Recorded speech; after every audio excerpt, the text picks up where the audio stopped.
समस्या है उनको दूर करने की दिशा में जिस रूप में लगन के साथ काम करते हैं, मैं निश्चित तौर पे इन समिति के एक एक पदाधिकारियों को न सिर्फ धन्यवाद देता हूं, उनके प्रति आभार भी व्यक्त करता हूं और मैं दावे के साथ कह सकता हूं कि लोहरा समाज समिति के ये आपके समिति के जो एक एक नवयुवक हैं, एक एक जो पदाधिकारी हैं, आपके समाज के भविष्य के कर्णधार। मैं ऐसे अवसर पर, चूंकि मुझे बहुत देर रोकना भी था, लेकिन आज एक कार्यक्रम यहाँ बलवड्डा में तत्वा समाज, ताती समाज का भी है और हम लोग ये जानते हैं कि आज शोषित, दलित, पिछड़े और निचले तबके के लोग आजादी के इतने वर्षों के बाद भी समाज के अंदर में जो समानता है, जो बाबा साहब भीमराव अम्बेडकर ने हमें एक संवैधानिक व्यवस्था दिया था और उस संवैधानिक व्यवस्था के आलोक में हम लोग अपने आप को, हक की आवाज को लगाते हैं। जो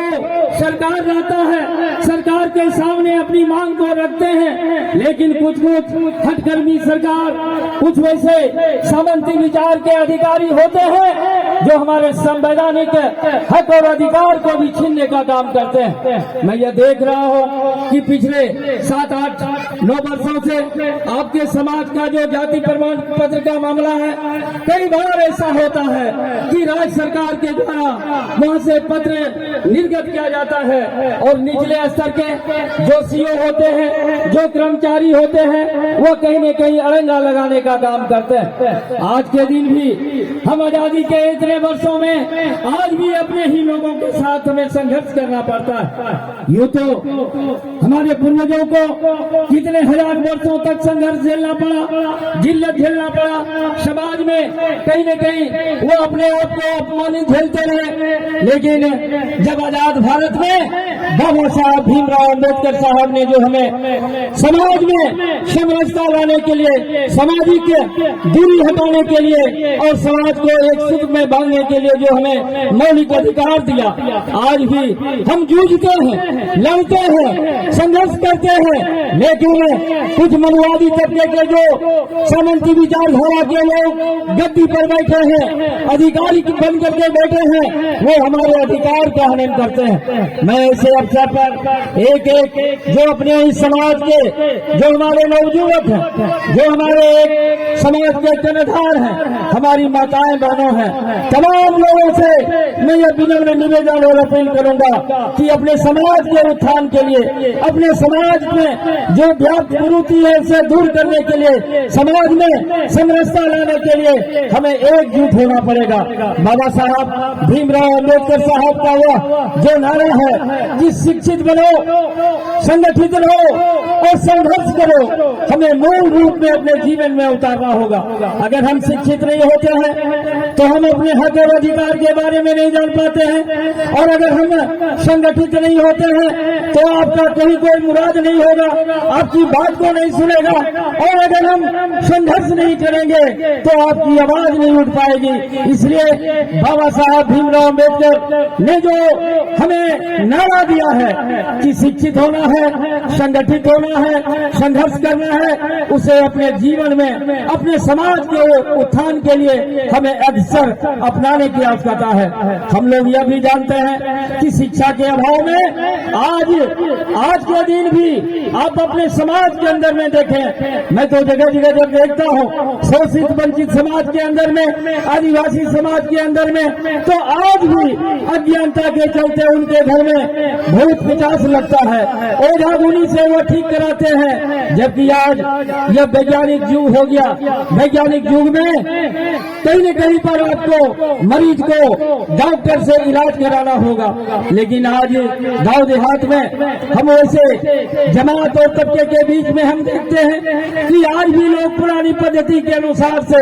गांव में भूत प्रेत और ओझा गुनी डायन जोगिन के प्रकोप से लोग कहीं न कहीं अपने वैसे जवान लड़कों को अपने बीच से खो देते हैं, वैसे होनहार लड़कों को, वैसे मानव को खो देते कहते हैं जिनका की जीवन और आयु अभी शेष दिनों के लिए बाकी रहता है। मैं ऐसे अवसर पर इसलिए आपसे चर्चा कर रहा हूँ कि हम कभी समाज में अन्य जो जाति धर्म के लोग हैं उनकी बराबरी हम तभी कर सकते हैं जब अपने समाज के नवयुवकों को शिक्षित करने का काम करेंगे। जब आप शिक्षित होंगे, अपने भविष्य का निर्माण करेंगे, अपने घर परिवार और अपने माता पिता के बुढ़ापा का सहारा होंगे और अपने समाज और अपने देश के नाम को रोशन करने का काम करेंगे। मैं विशेष न करते हुए आप लोगों से यह भी विनम्र निवेदन करूंगा कि आज के दिन हम लोग यह देखते हैं कि आज इस देश के नवनिर्माण में, इस आधुनिक भारत में किन तबके के लोगों का योगदान ज्यादा है। जो लोग कुर्सी पर बैठे हैं, जो शासन चलाते हैं, वह कहीं न कहीं अपना मजा मार रहे हैं, लेकिन जो देश के निर्माण में, देश की तरक्की में, देश के उत्थान में, चाहे जितना भी तरह का आप निर्माण कार्य देखते हैं, चाहे भवन निर्माण का हो, सड़क निर्माण का हो, रेल निर्माण का हो, हवाई अड्डा का हो, चाहे जहां भी आप निर्माण कार्य को देखते हैं, वहां पर काम करने वाले हमारे यही शोषित और वंचित और दलित परिवार के लोग मिलते हैं। और आपके बदौलत ही आज इस देश का जो इतना बड़ा आप देख रहे हैं, इस देश की तरक्की आप जैसे सामने बैठे एक एक नवयुवकों के बदौलत है, हमारी माताओं बहनों के बदौलत है, समाज के एक एक जो हमारे कर्णधार हैं उनके बदौलत है। बावजूद जो मनवादी ताकत के लोग हैं, जो सामंती विचारधारा के लोग हैं, वो आपकी ताकत को नहीं समझते हैं, वो बंधुआ मंजूर समझते हैं, अपना हक भी वो देने से कतराते हैं, जबकि संविधान में सारी व्यवस्था निहित है। आज हम यह भी देखते हैं कि जहां हजारों वर्ष पहले,